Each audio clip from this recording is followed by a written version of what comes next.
Bienvenidos y bienvenidas a Central Informativa, el espacio donde las noticias toman voz en Radio UDLA Senaud SC. Mi nombre es Óscar Catalán y en el programa de hoy junto a Jean-Fran López, que se nos unirá en unos momentos, y Nicolás Pacheco revisaremos los hechos más importantes de la semana. Así es, esperamos que se encuentren bien. Hoy veremos distintas miradas para mantenernos conectados con todo lo que ocurre en el país. Desde ya te invitamos a acompañarnos durante esta jornada porque aquí comienza Central Informativa. Bueno, para empezar, tenemos que partir hablando sí o sí en esta edición sobre la catástrofe que ocurrió en Venezuela la tarde de este miércoles, en donde dos sismos de magnitud 7,2 y 7,5 dejaron una gran destrucción en diversos puntos del país. Según lo informado por la presidenta interina Delcy Rodríguez, de momento se han contabilizado 164 muertos y 971 heridos a causa de estos dos sismos que tan solo tuvieron 39 segundos de diferencia.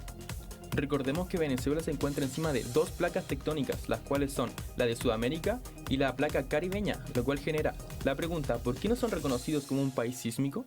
Hay que recalcar que nuestro país siempre ha sido catalogado como un epicentro sísmico, y tras el terremoto del 2010, el expresidente Sebastián Piñera reformó gran parte de nuestro sistema de emergencias en caso de terremoto, entre las cuales está la reestructuración de la ONEMI, pasando a ser SENAPRED, creación de Centro de Alerta Temprana, CAT, operación 24 horas del día y 7 días a la semana, modernización de protocolos de emergencia y fortalecimiento del Comité de Operaciones de Emergencia. Y es justamente por eso que nos encontramos con nuestro periodista de Radio UDLA, Luis González, que nos contará más detalles al respecto. Bienvenido, Luis. Para comenzar, basándonos en lo que dijo Nicolás recientemente, a comparación de Chile, ¿con qué protocolos cuenta Venezuela para prevenir y combatir esta clase de sismos? Hola, Oscar. Yo creo que Venezuela tiene un problema, que es que no es un país que esté preparado para combatir emergencias, tanto climáticas como naturales. Tuvimos varias advertencias también, tuvimos la tragedia de Vargas en el año 98, pero este temblor causa un precedente. ¿Por qué? Porque Venezuela, como ustedes mencionan, acá en Chile existe un sistema que está legislado por el Estado y que al fin y al cabo se tiene que ir viendo durante todo el tiempo. Pero esto genera que haya diferencia. En Venezuela está Funvisis, que es la fundación venezolana de investigación sismológica y que, como dice, investigan los sismos, pero no los prevén. Y si uno destaca la información que se ve a través de su centro o sus métodos de cómo prevenir los sismos, es bastante pobre comparada con Chile. Claro, el Funvisis, como tú dijiste, se podría comparar a lo que es en nuestro país el SENAPRED. Claro. Tengo entendido. Sí. La única diferencia es que el SENAPRED forma parte del Estado, a diferencia de Venezuela, que es solamente una fundación independiente que colabora con el Estado. Claro, pues es una colaboradora con el Estado para este tipo de emergencias. Claro. Y claro, también el sismo fue entre la localidad de San Felipe hasta Caracas, cubriendo alrededor de 150 kilómetros, pasando por la zona costera de La Guaira. Y por lo mismo, podrás centrar un poco a la gente desde sus casas. ¿Podrías estimar desde dónde y hasta dónde fue el terremoto, pero refiriéndote a nuestro país? Sí, podríamos tomarlo como si fuese Santiago Linares, aproximadamente 3 horas 40 de viaje aproximadamente. Y por ejemplo, mira, en esta imagen que nos dio producción, podemos ver que el primer terremoto es el de la izquierda, que es el de 7.2. Pero ese fue el de Yumaca, que está en San Felipe, que es como si fuese de acá a Linares. Pero, por ejemplo, donde está más afectado, que es La Guaira, es como si fuese de acá a Huín, aproximadamente 30-35 minutos en auto. Si lo vemos de esa forma, tampoco está tan alejado de la capital del país. De hecho, producción tiene un video, o distintos videos de cómo fueron los sucesos en Venezuela, pero es de cómo queda el aeropuerto de Maiquetía. Maiquetía es el aeropuerto internacional de Venezuela. Quedó totalmente destrozado tras estos hechos y La Guaira es un sitio turístico. Es como ir de acá a Concón, o sea, como si fuese Concón aproximadamente. De hecho, también la presidenta interina informó de que se cortó más del 50% de la red de internet de todo el país, lo que igual dificulta tanto como la información o para que las personas se mantengan en contacto de lo que está ocurriendo en el país al fin y al cabo. Sí, de hecho, hay familiares y familias que no logran contactarse, que distintos artistas, por ejemplo, Danny Ocean, Lele Pons. Mira, acá está el video de cómo se ve el aeropuerto de Maiquetía de cómo fue el desastre que estuvo alrededor de las 6 de la tarde del día de ayer. Claro, y también considerando que el sismo duró 2 minutos aproximadamente. 2 minutos aproximadamente. Claro.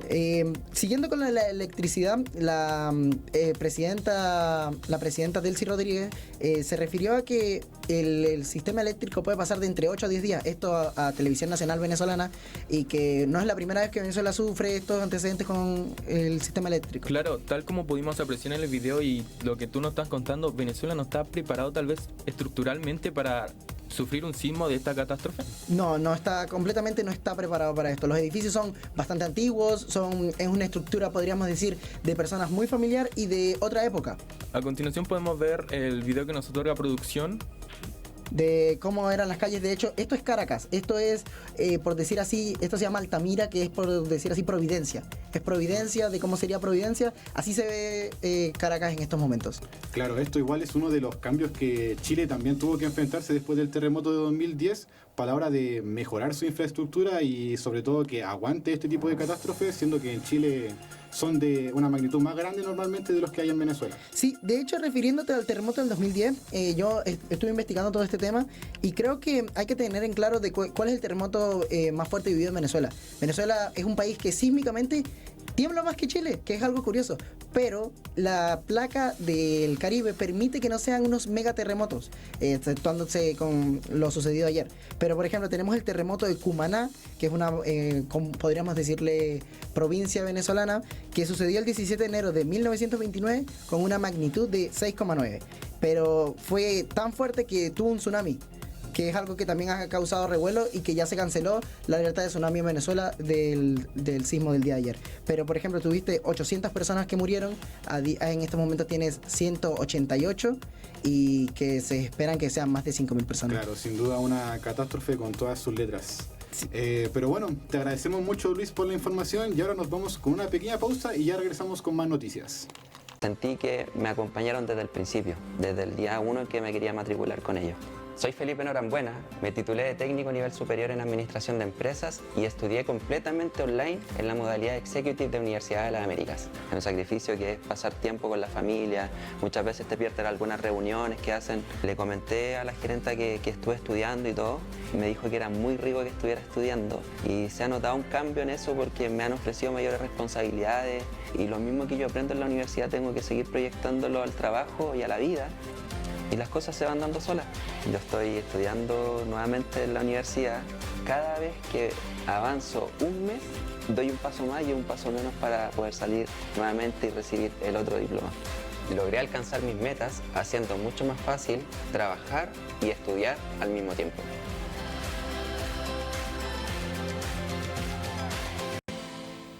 Bueno, volviendo y retomando las noticias, ayer 24 de junio se aprobó en general la ley miscelánea o mega reforma impulsada por el presidente José Antonio Kast. La votación fue con 26 votos a favor y 23 en contra, teniendo una sola abstención de parte de Pedro Araya del Partido por la Democracia. Para entender un poco más sobre qué se trata esta reforma, básicamente busca reducir los impuestos a las grandes empresas e implementar una variabilidad tributaria por 25 años, con el fin de incentivar la economía de Chile. También la presidenta del Senado, Paulina Núñez, hizo un llamado a buscar un entendimiento entre la oposición y el gobierno, acción que no surtió para nada como se esperaba durante las horas previas a la votación. Y es que el Partido Socialista y Frente Amplio y el Partido por la Democracia le presentaron al gobierno sus propuestas. Y es en ese análisis el Ejecutivo vio espacios de apertura, pero también dio portazos a algunas ideas. Esto se refirió Vlado Milosevic, senador del Partido Liberal. Escuchemos lo que nos dice a continuación. Para reactivar la economía, Chile necesita grandes acuerdos, pero el gobierno acaba de dar un portazo. Aprobó en general una reforma con una mayoría muy ajustada, que está lejísimos de ser un consenso general o una política para reactivar la economía en donde más o menos estemos de acuerdo. Creo que el país no necesita una política dogmática, fanática, que polarice, y eso es lo que ha hecho la propuesta del gobierno. Es una propuesta que claramente no tiene consenso técnico, es una propuesta que a todas luces es extralimitada y por lo tanto creo que lo que hoy ha sucedido no es una buena noticia.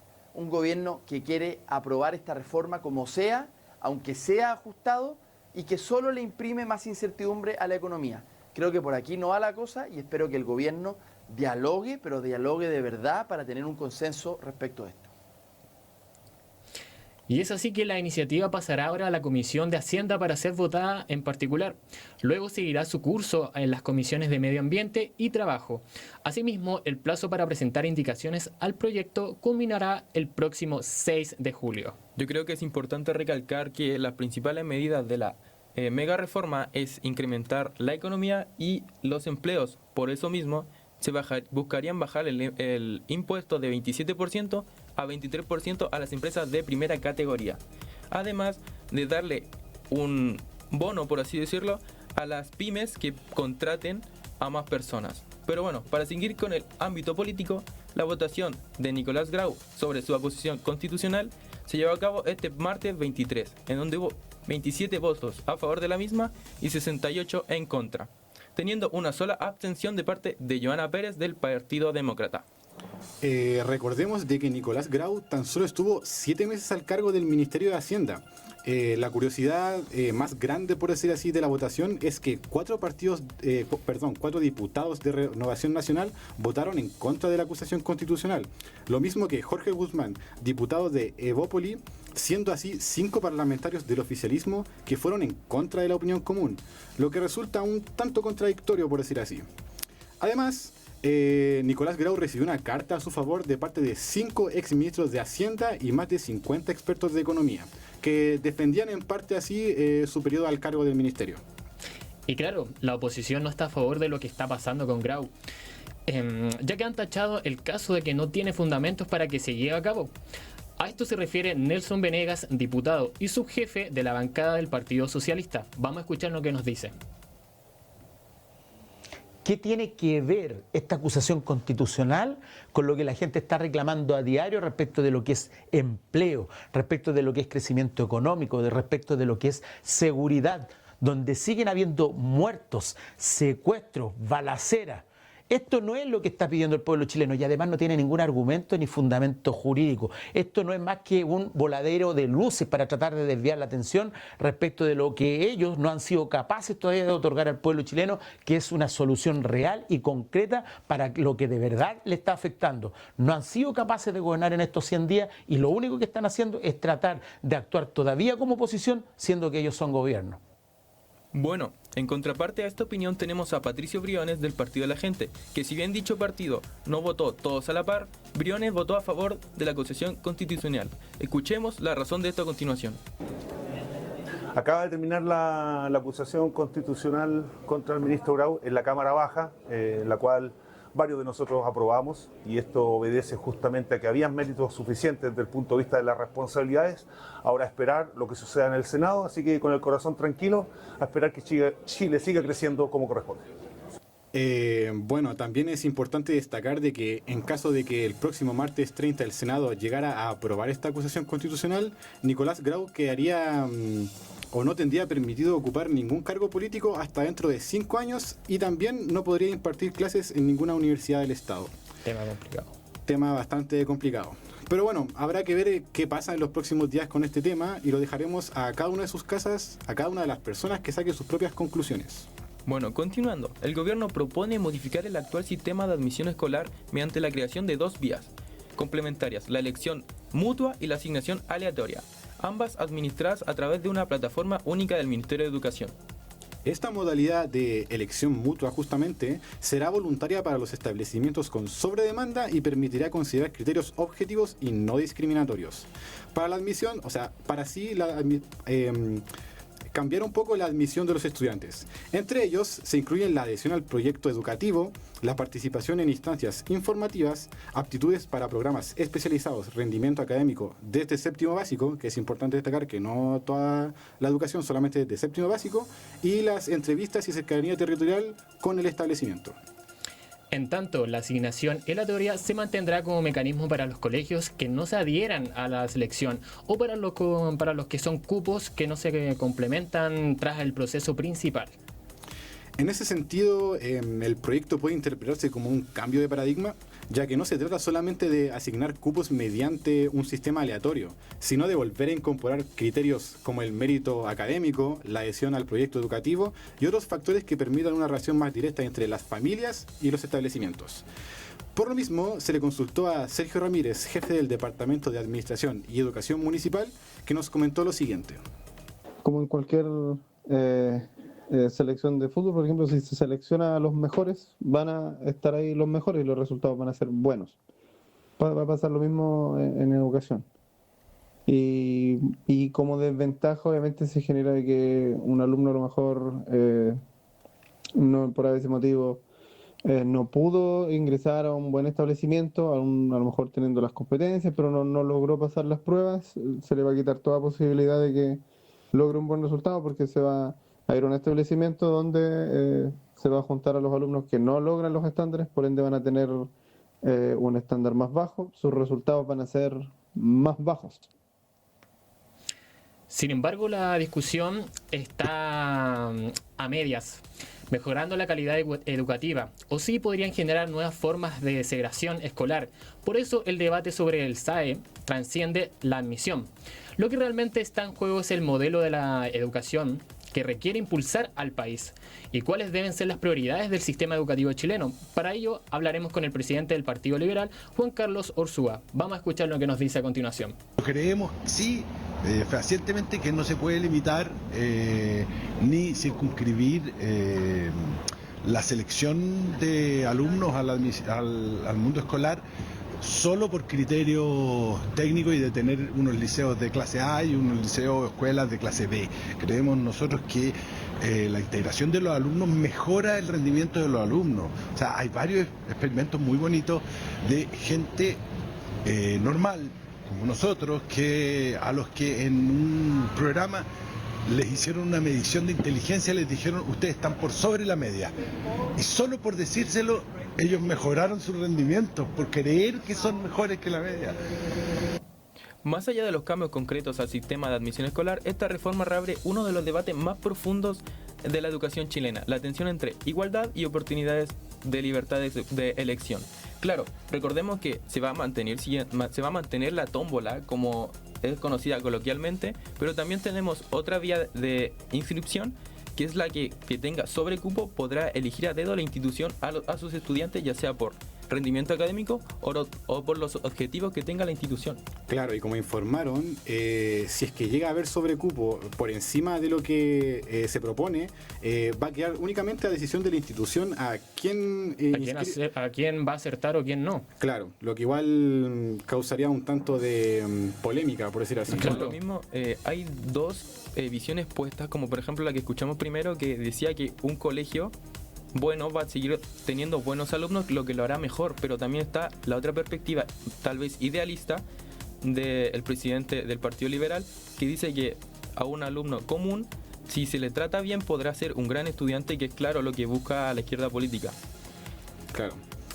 Y para conocer mejor la opinión del ciudadano común, nuestra periodista de Radio Dudla, Elizabeth Ramírez, salió a la calle a realizar una encuesta callejera para conocer así la perspectiva de las personas. Veámosla a continuación.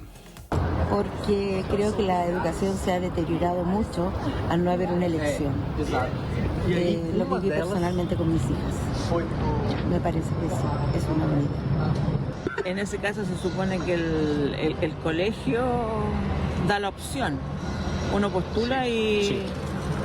Podrían ser las dos formas, pues, o que el colegio, o no deberían en todo caso como ser tan como estrictos en ese sentido de que solamente los mejores puntajes, qué sé yo, puedan entrar a cierto tipo de colegio. Bueno, igual hay ahora universidad y cosas particulares que uno paga y puede entrar igual. En ciertas medidas, si hay un porcentaje, una cuota, sí. Porque encuentro que tampoco la fórmula que ahora está funcionando con el tema de la tómbola no ha tenido algún inconveniente también respecto a eso. Entonces lo bueno sería que quizás no volver a lo mismo de antes, porque también habían problemas de que se discriminaba mucho el tema con algunos alumnos. Ahora volver a una cierta mejoría con una cuota de ellos. Sea lo más difícil para ingresar, porque considero que los alumnos actualmente no saben nada. Tú te acercas a un cabro que está en enseñanza media y le preguntas ¿cuánto es 4×3? ¿Cuánto es 4×3? 12, ¿cierto? Y eso no lo saben. Me causó un tanto de, o mejor la consideré llamativa, la última declaración que dio la persona, que decía de que muchas veces los estudiantes ahora no saben o no están 100% preparados, por eso decir. Claro. Por lo que esta nueva reforma de que sea meritocrático tendría bastante sentido y sería bastante acorde. Aunque claro, siempre está la incertidumbre de que tal vez termina siendo algo segregacional, tal vez poner a los mejores alumnos ya en el mejor colegio, lo cual es tal vez un poco sacar a los estudiantes que tal vez son más comunes, que tienen un nivel más medio, y mandarlo a cualquier colegio como en lo que termina siendo la tómbola. Claro, también considerando la cercanía territorial. Claro, y por eso vamos a dar un pequeño espacio para que vayamos a una pausa. Universidad de las Américas, nuestra promesa es que cumplas tus sueños, entregándote educación de calidad para que puedas escribir tu propio futuro. Siempre acompañado por académicos cercanos y comprometidos con tu formación y con el desarrollo del país. Tu futuro comienza en UDLA, Universidad de las Américas. Institución con acreditación avanzada por 5 años. Adscrita a gratuidad. Más información acerca de carreras y gratuidad en admisión.udla.cl. No se preocupen porque ya estamos de vuelta. Cambiando de tema, el mapa político de América Latina toma un rumbo más hacia la derecha política. El triunfo de Abelardo del Esprila en las elecciones presidenciales de Colombia deja atrás una ideología política de Gustavo Petro, más ligada a la izquierda, y se une al conjunto de gobierno de derecha dentro de Sudamérica.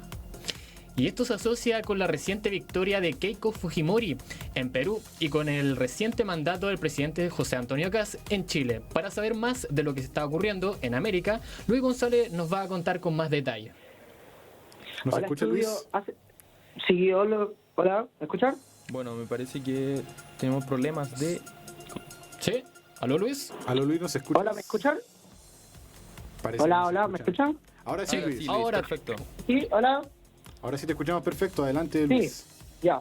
Hace 10 años teníamos el término de la marea rosada, o mejor como se conoce, que era para describir cómo la ola de gobiernos de izquierda y progresistas llegaron al poder en América Latina durante los años 90 aproximadamente, o los años 2000.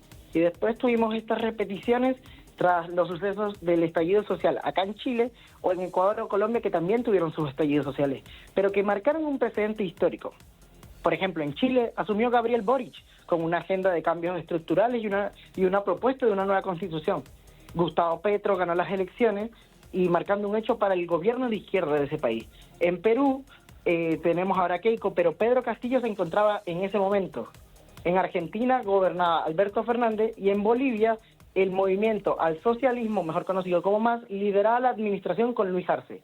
Y es por eso que hablamos con Claudio Coloma y se refirió a cómo se podría ver el futuro de la política chilena. Pero no tengo ninguna base para sostenerlo, pero mi intuición es que la derecha va a estar por más de 4 años y si no es la derecha la que se reelige, porque todo va a depender de cómo lo haga el gobierno del presidente Kast, pero si no es la derecha la que se reelige, Parisi, así como está trabajando el PDG, tiene altas posibilidades de disputar el poder, mientras que la izquierda tradicional la veo con muchos problemas, muchos problemas. Así, el analista se refería a que la política chilena no se ve como una infección al continente, sino como un contexto político vivido de cada país. Así como Argentina tiene a Javier Milei, que no es, o sea, es un proceso de ultraderecha, pero no se debe a los problemas sociales, sino a los problemas económicos. Se refirió a que el presidente Kast está más vinculado con una respuesta a lo sucedido en el estallido social a que Trump esté gobernando en Washington. Con otra perspectiva, el cientista político Rodrigo Fernández, de la Fundación Ciudadanos en Acción, se refiere a que la derecha política lleva un discurso antinarcotráfico y antimigrantes, lo que lleva a gran parte de la sociedad se ve influenciada en esta ideología, como nos dice a continuación. Por eso, como hemos visto en las últimas semanas, tanto en Perú como en Colombia, por ejemplo, se ha dado un giro a la derecha por lo mismo, porque Perú y Colombia en este caso atraviesan duros desafíos en temas de narcotráfico, duros desafíos en temas de migración ilegal, y que, por supuesto, los gobiernos y los candidatos de derecha y de derecha más conservadora atraen con su discurso antinarcotráfico, antidelincuencia, de abrir las inversiones, de impulsar el crecimiento económico, y eso finalmente provoca que en América Latina, sobre todo, se esté dando un giro. Esto ha generado que los votantes tienen un descontento ciudadano generado por las crisis económicas o el impacto social que generó la pandemia. Y esto se denomina como el voto castigo contra el oficialismo de turno, independiente de su tendencia ideológica, buscando alternativas para reducir la desigualdad y mejorar sus sistemas de salud y pensiones, como sucedió en Chile, cambiando posteriormente su eje a seguridad. Esta es toda la información. Volvemos con ustedes, estudios. Muchas gracias, Luis. Bueno, ¿les parece hacer un recuento de los países de Sudamérica? Por ejemplo, Javier Milei, de derecha en Argentina. Chile, nuestro país, José Antonio Kast, derecha nuevamente. Perú, ahora con Keiko Fujimori. Ecuador con Daniel Noboa. Paraguay con Santiago Peña. Bolivia con Rodrigo Paz. Y Colombia con Abelardo del Esprila, recientemente electo. Mientras que los pocos países que siguen quedando con un gobierno de izquierda en Sudamérica son tan solo Brasil con Lula da Silva, Uruguay con Yamandu Orsi y Venezuela con Delcy Rodríguez, que si bien es la presidenta interina, no la oficial, es la que se está haciendo al cargo del país en este momento. Exacto. Y bueno, es complicado el conflicto entre izquierda y derecha, pero queda por ver qué es lo que ocurre en los siguientes años y en las elecciones. Y por eso vamos con una pequeña pausa. En Universidad de las Américas, nuestra promesa es que cumplas tus sueños, entregándote educación de calidad para que puedas escribir tu propio futuro. Siempre acompañado por académicos cercanos y comprometidos con tu formación y con el desarrollo del país. Tu futuro comienza en UDLA, Universidad de las Américas. Institución con acreditación avanzada por 5 años. Adscrita a gratuidad. Más información acerca de carreras y gratuidad en admisión.udla.cl. El mundo se paraliza. La máxima cita comienza. Bienvenidos a todos. Mundial. Bueno, ya nos encontramos de vuelta y para cambiar de tema vamos a partir hablando sobre el Mundial de Fútbol que se está jugando en este preciso momento. Primero partiremos hablando sobre el partido entre Colombia y República Democrática del Congo en el pasado martes en la ciudad de Guadalajara. El equipo africano cayó por 1-0, pero contó con la presencia de las gradas de su hincha más famoso, tan célebre que los propios jugadores pidieron incluirlo en la delegación oficial. Hablaremos de Michael Cuca Mbolondinga, más conocido como Lumbumba Bea. Es conocido como la estatua viviente por su peculiar estilo de apoyar a los leopardos. ¿Cómo se conoce a la selección? Vestido con chaqueta y corbata, muchas veces los colores de la bandera de su país. Permanece completamente inmóvil con su brazo alto subido con un pequeño pedestal en las gradas del estadio. Vemos el video a continuación. Ahí se puede ver cómo, ahí podemos ver cómo posa en forma de estatua justamente, claro, con su ropa tan característica que es la que se le ve comúnmente cuando asiste justamente a los partidos y dando el apoyo que necesita la selección. Claro. Bueno, a mí me gustaría recalcar lo bien que simula ser una estatua en una cita como el Mundial, donde hay tanta emoción, donde la gente debe gritar cualquier movimiento de la selección del Congo.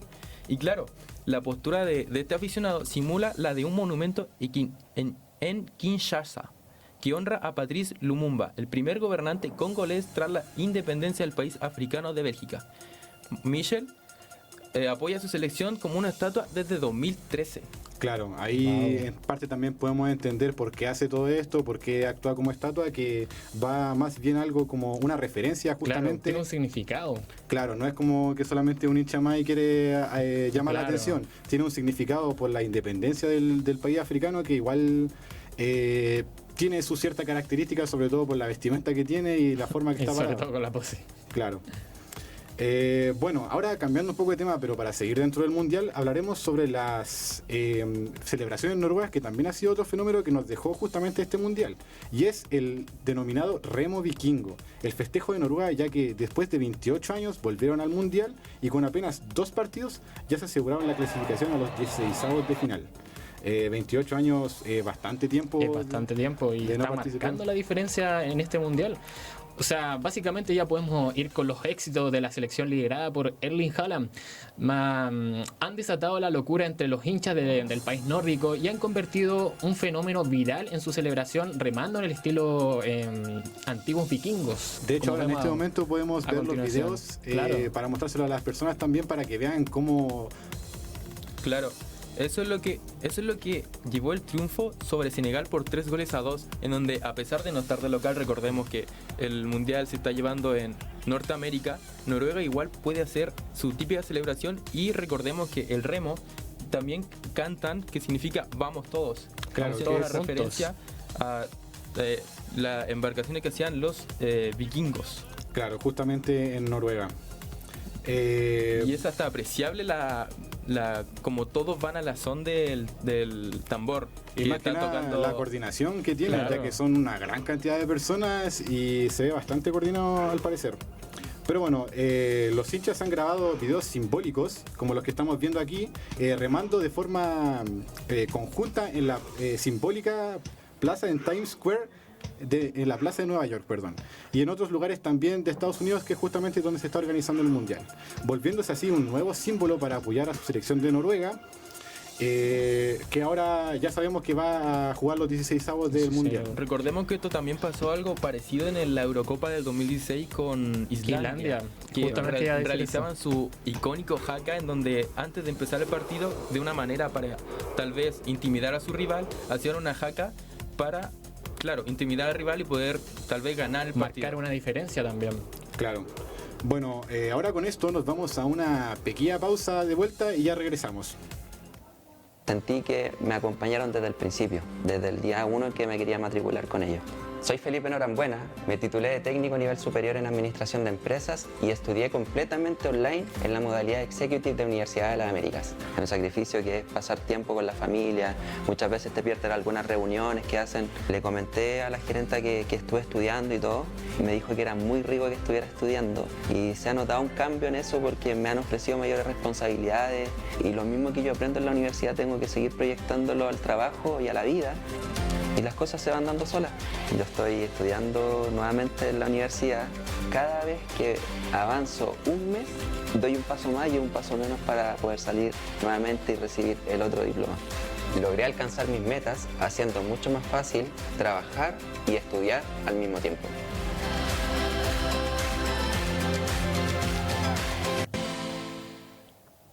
Bueno, ya nos encontramos de regreso en Central Informativa, y para partir de esta sección de vinculación con el medio, tenemos el agrado de estar con Vicente Aro, estudiante de Comunicación Audiovisual y director de foto y montaje del nanometraje El Silencio de Atrás, el cual quedó en primer lugar del concurso nacional de nanometraje.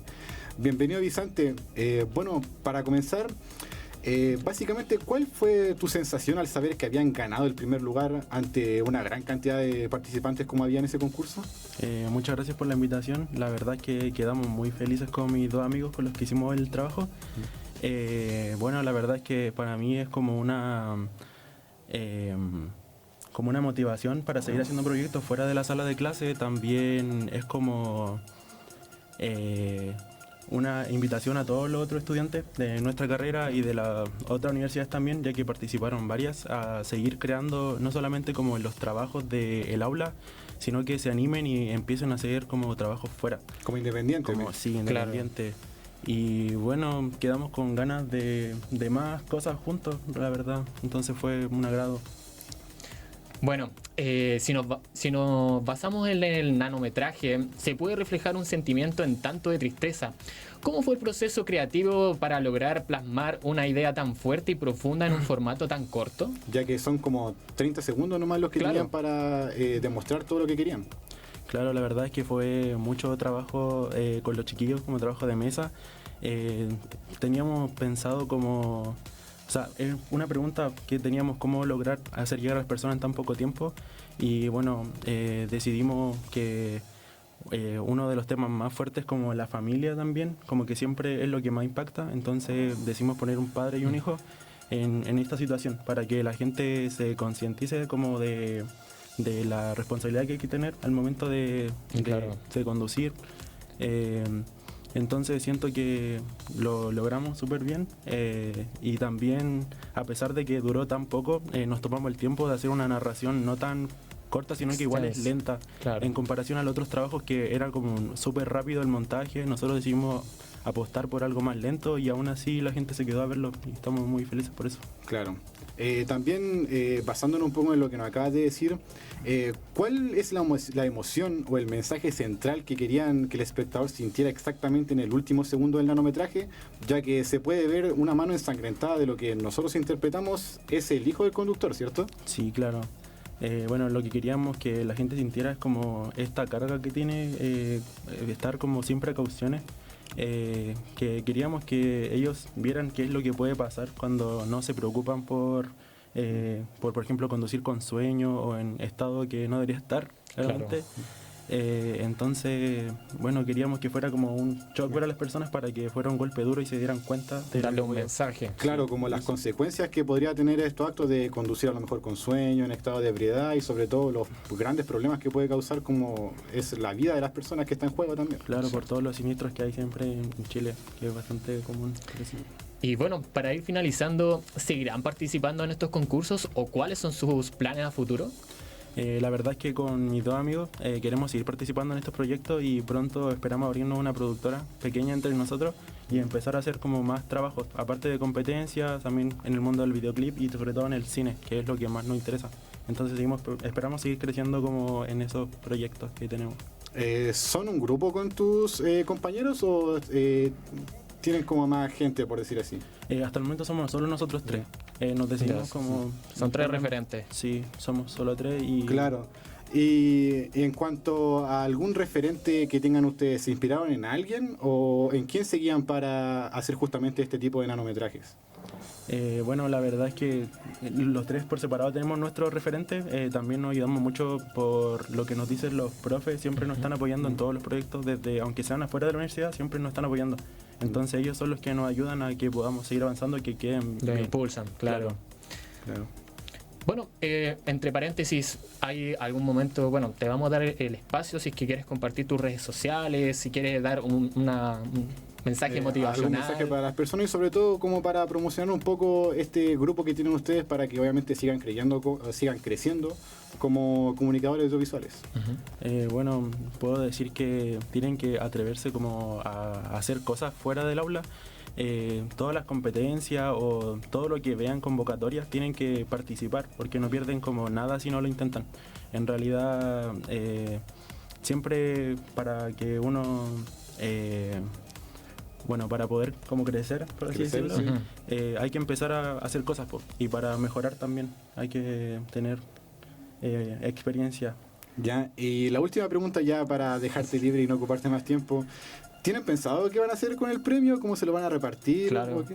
Sí, estamos pensando en comprar, o sea, solamente para comprar equipo el premio, entonces vamos a comprar mejor equipo para hacer trabajos más profesionales. Y justamente todavía seguir creciendo en el ambiente. Fabuloso. Sí. Bueno, con esto ya damos el cierre. Así que... Te agradecemos mucho, Vicente, de que te dieras el tiempo de hablar con nosotros. Y ahora vamos con otra pequeña pausa y ya regresamos con otra sección de Central Informativa. En Universidad de las Américas, nuestra promesa es que cumplas tus sueños, entregándote educación de calidad para que puedas escribir tu propio futuro. Siempre acompañado por académicos cercanos y comprometidos con tu formación y con el desarrollo del país. Tu futuro comienza en UDLA, Universidad de las Américas. Institución con acreditación avanzada por 5 años. Adscrita a gratuidad. Más información acerca de carreras y gratuidad en admisión.udla.cl. La historia nos define. El arte nos conecta. Bienvenidos a Cultura. Ya para ir terminando en esta última sección del programa, tenemos que empezar hablando sí o sí de la exposición que hubo en la Biblioteca del Congreso Nacional de Chile. Y la muestra reúne registros fotográficos y de principios del siglo XX de las comunidades Selknam, Yamana y Kawesca, junto con archivos sonoros y publicaciones del catálogo institucional sobre los pueblos originarios del extremo sur. Claro, y nuestra periodista Martina Martínez nos comentará más acerca de esta exposición. Martina, ¿nos escuchas? Hola, muy buenas tardes, sí, los escucho. Bueno, como comentaban, esta es una exposición que actualmente se encuentra en la Biblioteca del Congreso Nacional, donde se inauguró Memorias Ancestrales, Voces de la Patagonia. Muestran los archivos fotográficos y etnográficos de Martín Gusinde, resultados de sus expediciones a Tierra del Fuego entre 1918 y 1924, cuando convivió con los pueblos Selknam, Yamana y Kawescam, en un contexto marcado por el colonialismo, el avance territorial y el colapso demográfico de estas comunidades. Lejos de una mirada distinta, Gusinde desarrolló un trabajo basado en la convivencia, la confianza y el reconocimiento. Sus imágenes no registran tipos humanos, sino personas, cuerpos, gestos, vínculos rituales y sistemas simbólicos. A continuación escuchemos a María Valenzuela, encargada de la exposición, que nos contará un poco más. Son pueblos principalmente del norte y mapuche. Entonces, hemos ido de a poco visibilizando distintas formas de cultura y de distintos pueblos. Las más de 1000 fotografías que conforman este archivo, junto a diarios de campo, notas lingüísticas, registros etnográficos, constituyen hoy a una de las fuentes documentales más relevantes del siglo XX sobre los pueblos originarios australes. Esta exposición está disponible de lunes a jueves entre 10 a 17 horas y su entrada es totalmente liberada. Un panorama perfecto para vacaciones de invierno y poder conocer más sobre esta cultura. Volvemos con ustedes. Gracias, Martina. Bueno, como mencionaba, es un buen panorama para estas vacaciones de invierno como para poder conocer el museo. Claro, recordar que este museo se encuentra en la biblioteca del ex Congreso Nacional, claro, para ser precisos. No sé qué pensarán ustedes, pero a mí me parece bastante bien que hayan estas instancias para dar a conocer estos pueblos a las personas de Chile, sobre todo, ya que muchas veces esas personas no conocen o no están al tanto ni siquiera de la existencia de estos tipos de pueblos. Claro, siempre, obviamente no está mal, siempre se menciona mucho los mapuche y además el pasado domingo fue el Año Nuevo Mapuche. Pero Miren. claro, es siempre los mapuches, pocas veces los Selknam, los Yanama y los Kawescar, que también obviamente son pueblos originarios que se deben mencionar. Claro, obviamente el pueblo mapuche es el que más se menciona porque es el que tiene más reconocimiento, pero igual tampoco hay que olvidarse de los otros pueblos originarios que también tienen su historia y su origen. importancia dentro del país. Pues, Claro. claramente. Pero bueno, pasando a este último bloque, hablemos sobre los panoramas para las vacaciones de invierno. ¿Qué tienen pensado hacer o en qué van a ocupar su tiempo básicamente ahora que tienen más tiempo libre?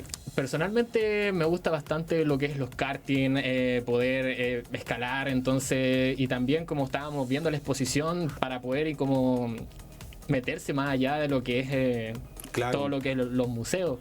Entonces, muchas ese es veces mi las panorama. personas se olvidan de estos panoramas como museos, bibliotecas o cosas así. Además que es gratis. Además que es gratis, que es un detalle bastante importante. Sí. Y claro, no solamente vas a entretenerte, sino también a aprender, que son dos cosas que se pueden llevar muy bien de la mano y la idea es que se lleven de la mano para seguir creciendo como persona y entretenerte. Claro, puedes complementar el divertirte, ya que vas a ver un tour sobre museos o bibliotecas, junto con el aprender, que también son dos cosas muy importantes. Claro.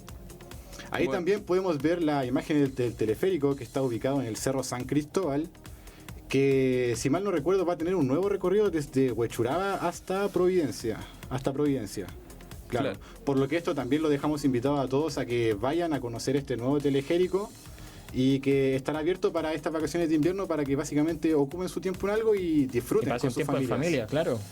Claro, y además no solamente está el funicular y el teleférico, sino también el mismo cerro como tal, sino que se pudiera recorrer también, si no me equivoco, está el zoológico que está al lado. Claro, está al lado y se puede ir a conocer a los animales, como ahí estaban viendo las imágenes. Y es un muy buen lugar para visitar durante estas vacaciones de invierno, ya sea si eres niño, adolescente o incluso adulto. Un lugar para aprender y pasarla muy bien. Claro, igual es importante destacar de que el zoológico tiene, o cuenta con nuevos animales que son un nuevo hipopótamo y un panda rojo. Un panda rojo. Para ser específico, un hipopótamo pigmeo. Que la diferencia es que es más pequeño que es un pigmeo. Que un hipopótamo normal. Y claramente estos son como los mejores panoramas que tenemos para las vacaciones de invierno, así que los dejamos a todos invitados. Pero bueno, esto sería todo por el programa de hoy día. Tristemente. Los dejamos a todos invitados a que vean este nuevo capítulo y los nuevos capítulos de Central Informativa para que se sigan manteniendo informados con todas las noticias de la actualidad. Muchas gracias y nos vemos en otro capítulo.